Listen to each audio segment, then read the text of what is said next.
14 number one songs. She has 9 Grammys. She is Oscar nominated, an entrepreneur, a visionary. And this Sunday at the Apple Music Super Bowl 57 halftime show, the wait is over. It's been 2,190 days. Dude, Rihanna, we waited for you. It's been over 6 years since the 9-time Grammy winner dropped her last album. Everybody is waiting where for have it. you been? We've been impatiently waiting for The last project we got from Rihanna. The fans just predicted the end of And Rihanna's everybody has You needed me. Okay, from Apple Music Radio and the host of the Nadeska Show, please welcome our girl, Nadeska Alexis.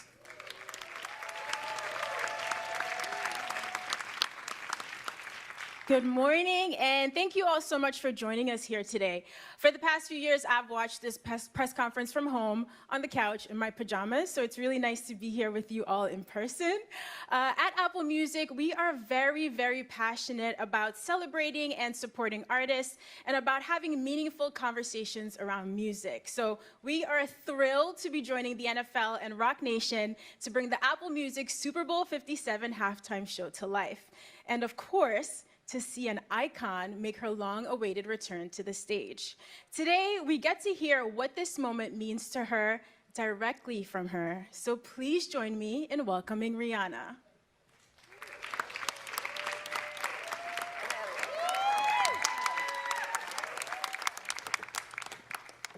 Hello, hey everyone, how are you? Good morning. Hey. Come get comfy with me here. Okay. It's so nice to have you here. Thank you, it's my pleasure, it's my pleasure. Listen, I know you've been working really, really hard to get ready for the show and probably haven't gotten enough sleep, but you still look like you're glowing from within. Is that the Fenty highlighter, or you're just excited to hang out with us this morning? The Fenty highlighter is definitely helping today because I have yet to sleep. We were working at the venue all last night and I kind of just stayed there, ended up in a prep, and somehow I'm here at a press conference right now. Here and smiling at a press conference, and you still have a long day ahead. You have rehearsals later. So, you know, going into a show like this, we all know you're going to put on an incredible show, and we're so excited. But at the end of the day, you're still a human, right? And you still need to get yourself mentally ready for this. So how do you prepare for a date like today? I listened to Needed Me about 100 times this morning, and I felt good to go, but you probably have a better strategy. A day like today? And a day like Sunday. Sunday. No, that's the one. I mean, I've been so focused on the Super Bowl, I totally forgot that my birthday is coming up. I totally forgot about Valentine's Day. I am just like Super Bowl, Super Bowl, Super Bowl. So it's a lot of preparation, a lot of moving parts. And this week, this is the week that it really is being tested. Everyone, we're just tightening up everything. Everybody's dialing in, everybody's tuning up, and a lot of moving parts. I mean, it's literally like 300 to 400 people breaking the stage down and building it back up and getting it out in 8 minutes. It's incredible. It's almost impossible. But if it's impossible, that means you could do it. Because you've always been that person who could do it. I don't know that I could do that in 8 minutes, but we're excited to do the Super Bowl. We are. We've been working on it for a while, and every day it just gets closer and closer to the finished product, and today is a really big rehearsal, really important one, so that's going to be crucial for Sunday. I'm excited to see that. And, you know, I'm a big believer in timing, that some of the most special and magical moments in our lives, they line up in a way that I think that we can't always anticipate and predict. It's like the universe knows. So I'm wondering for you, what does it feel like for this performance to land at this moment in your life and in your career? It feels like it could have only been now. Yeah. I mean, when I first got the call to do it again this year, I was like, you sure? Like I'm 3 months postpartum. Like, should I be making major decisions like this right now? Like, I might regret this. But when you become a mom, there's something that just happens where you feel like you could take on the world, you can do anything, and the Super Bowl is one of the biggest stages in the world. So as scary as that was, because I haven't been on stage in 7 years, there's something exhilarating about the challenge of it all. And it's important for me to do this year. It's important for representation. It's important for my son to see that.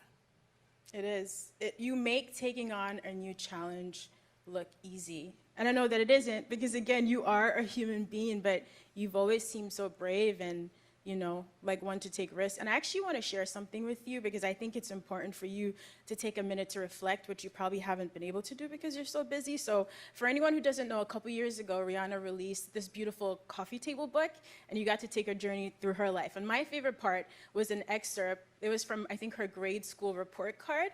So here's what her teacher wrote about her. She is sure of herself and displays a positive attitude. I still see that today.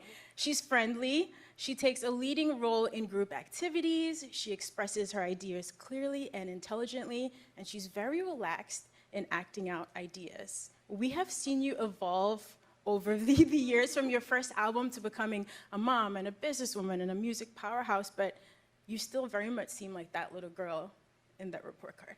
That was trippy to hear you read that out, because I feel like you were kind of describing me right now, especially the relaxed part.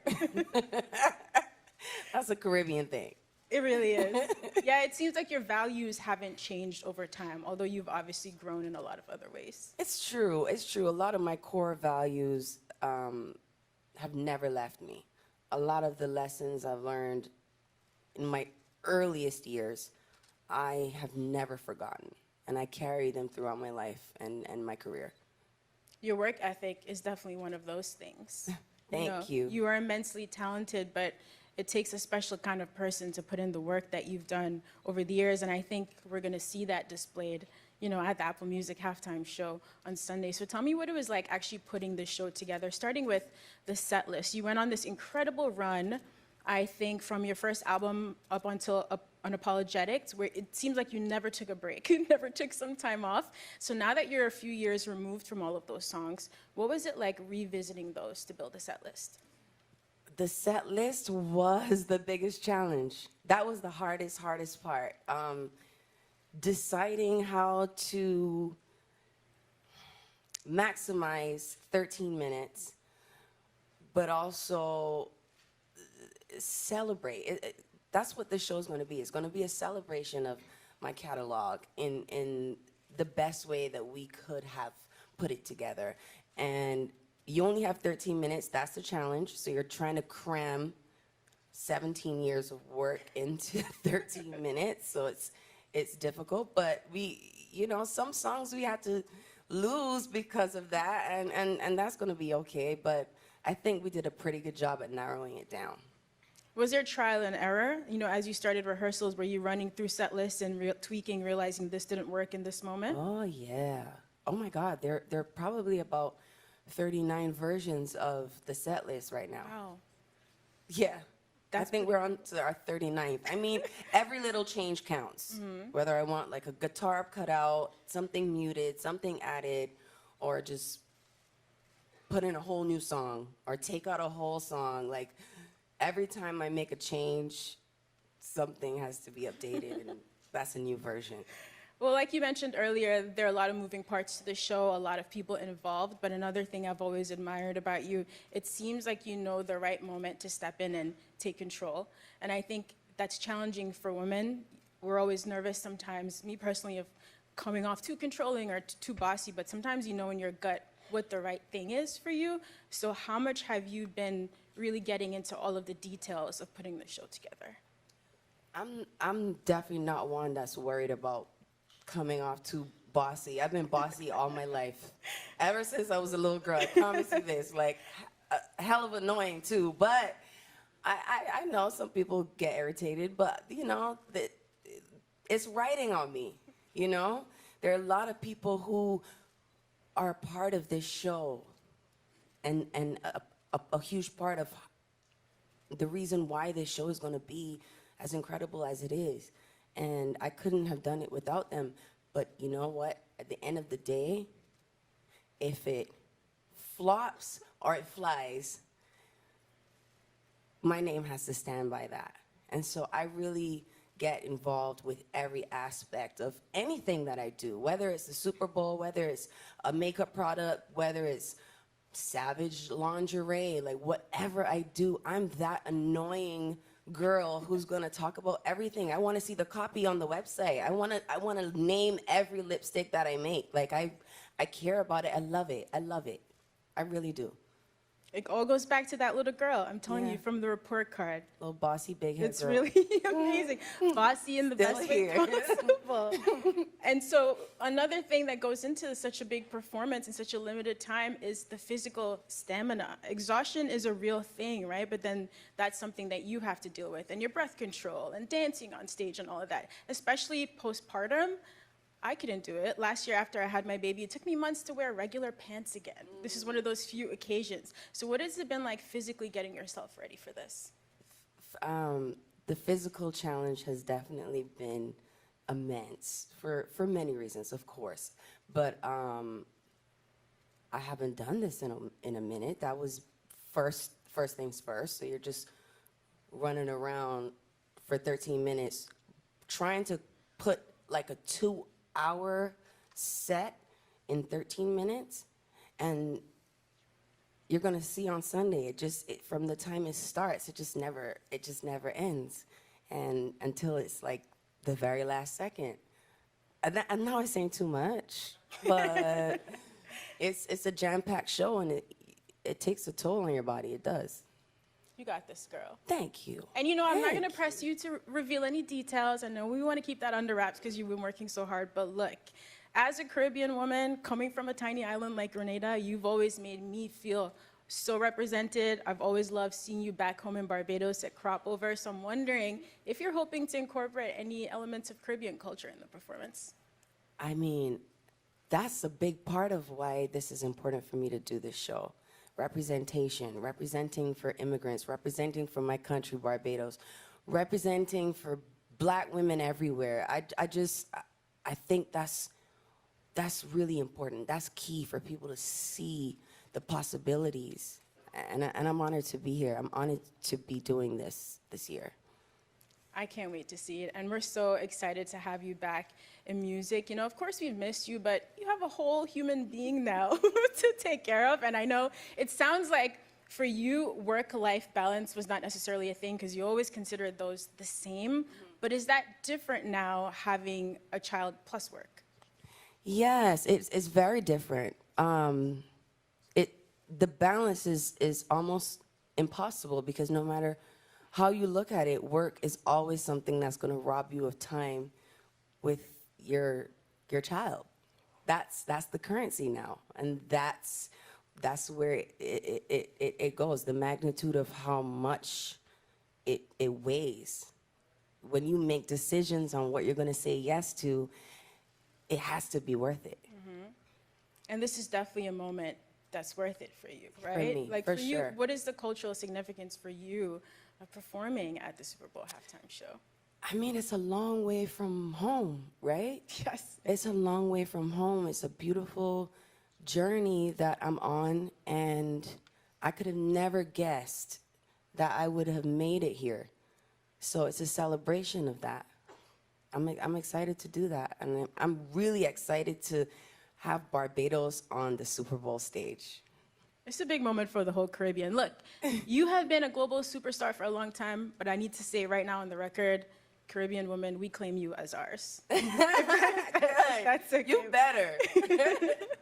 Now, you've taken a few years off of music. You've been building the Fenty empire, which has been incredible to watch. But now that you're making that transition back to music, you also took some time to just live your life, to just take road trips, like things that you deserved after working so hard. So how was that period, and do you feel now refreshed and ready to get back to music?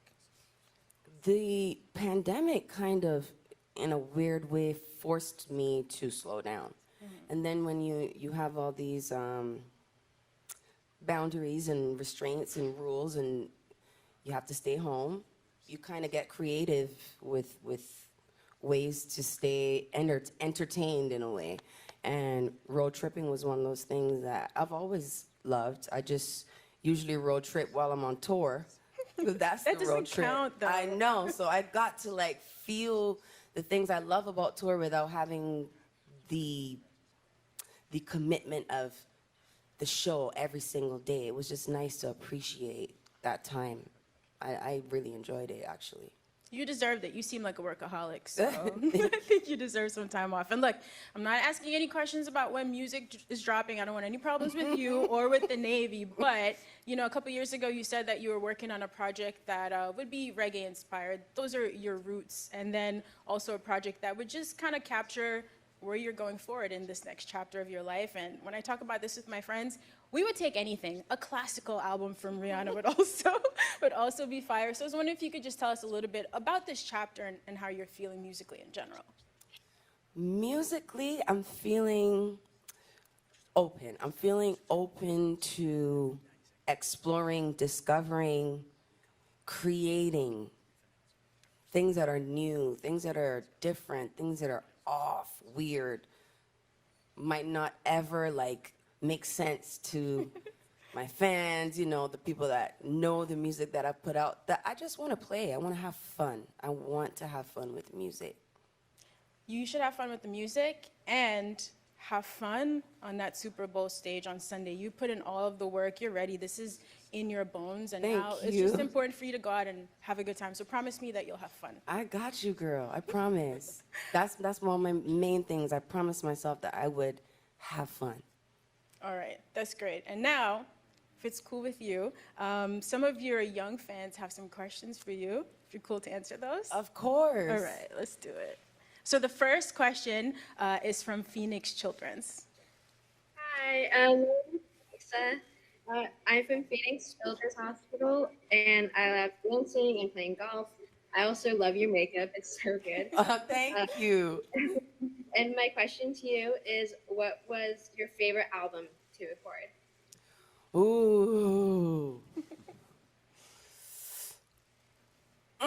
Maybe favorite album to record or my favorite album? Let's get both.